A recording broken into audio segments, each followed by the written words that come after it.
Hi and welcome. Today I'm going to share with you day 31 to 60, my highlights. And with highlights, I mean something that caught my attention, maybe a technique, a color, shapes, something that made the prints more exciting or more interesting than others. So let's start, day 31.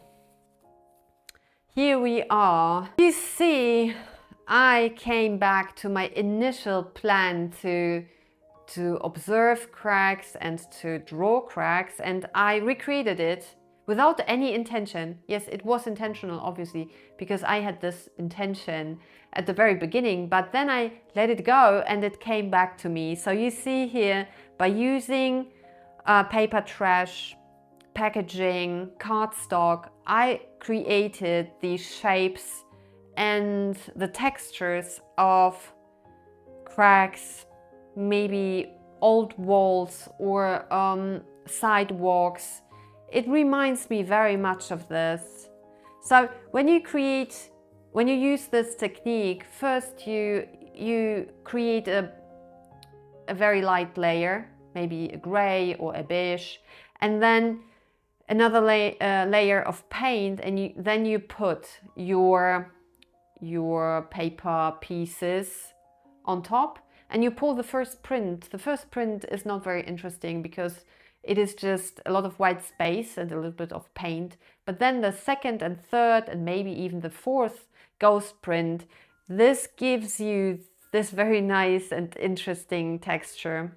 And you can even add some of your trash on top and achieve this 3D effect, and I like that very much. So here another one. I like the colors, the muted colors. Yes, I really enjoyed that. So the next highlight was day 40. I started to use old paper.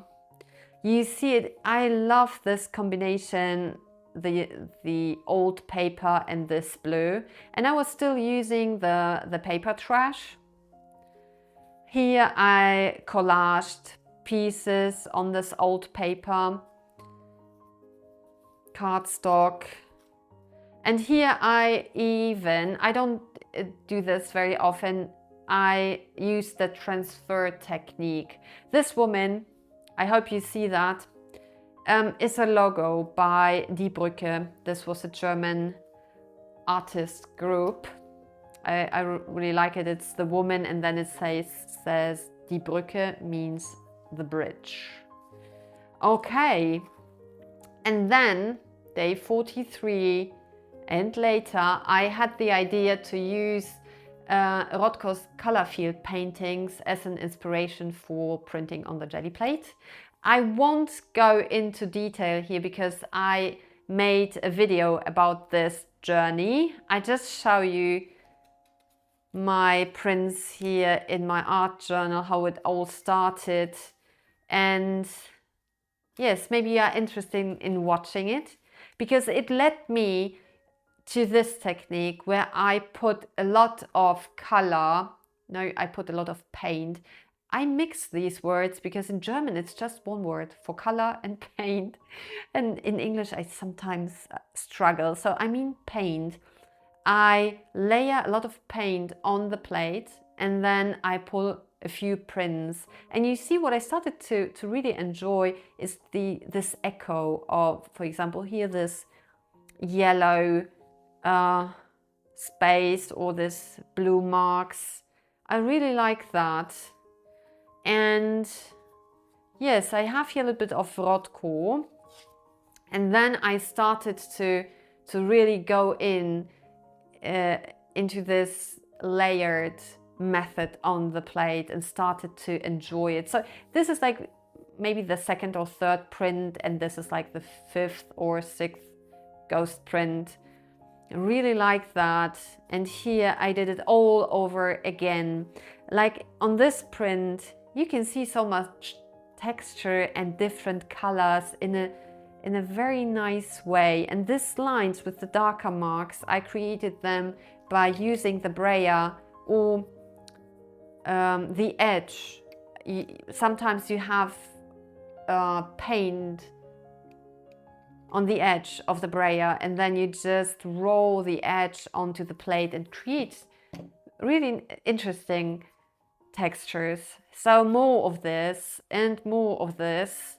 It is a method that is addictive to me, at least, because I love this flowing, abstract way of creating, and it's so freeing, and you can really just go with the flow. Here I added, for example, I think it was like a cardstock to create these lines, and here I added paper yes, it was paper trash with some shapes I had.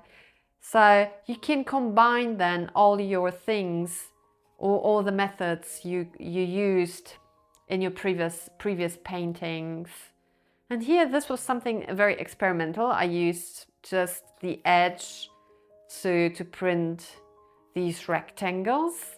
And this brought me to my last highlight, and that's what I'm doing now. Oh, here.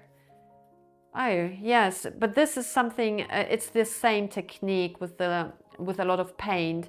And my last video I posted on Sunday is exactly about how to do this. I used a painting by Gerhard Richter, his color palette, not his composition, just his color palette to create those. And if you're interested, you're invited to watch these, because it's really interesting how it evolves from the very first print that is really not interesting at all to the last prints that are really nice. And the more often you do this, the more beautiful they get. So my last 3 days were a bit more muted. And again, I'm a little bit more back to the cracks and old textures themes, my very first intention.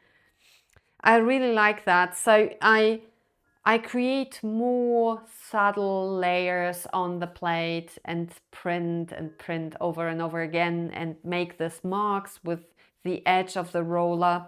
I really enjoyed that. Here I created a little bit more movement. I like the color palette. I actually really love the muted colors as well. I love primary colors, like in Gerhard Richter's painting. It's not so much yellow, it's more in a warm light orange in his painting, but it is already very primary, I think. But here, this color palette, I love even more. And here on day 60, I'm back to my old wall. And this is so interesting to me, how this very first intention, and I show you my very first print again. It wasn't a print, it was a drawing, if you want to say something like this about this day 1 of 100. And now I have this, and I'm so happy to see this. And this is like what I want to say about the first 60 days, how this first intention of drawing cracks, letting it go, and it's coming back over and over again. So we see how setting an intention brings us back to this topic over and over again. Our brain obviously looks for ways to fulfill this intention, and how interesting is that? So yes, my art journal here is almost, full, and I will maybe show with you, because I really love to document my work, because I think it's even more important to document than to create, because without proper documentation, you can't see, or you don't evaluate what you like, and you can't see what you want to take further. And this is actually, for me, the most important part. What do I want to explore tomorrow? And such an art journal is really a big treasure for that. So that's it from day 31 to 60. And the next video on Sunday, I think, will be about my next projects. It won't be about any prints, but Well, you inspired me to do some things, your comments, and I planned a few visits in a museum and a project that has something to do with France and the French language. So if you are interested, I would love to see you on Sunday here on my channel. And yes, I hope you are still on track with your project or with your art or with whatever you do. And I wish you a beautiful week and yeah, see you soon. Bye.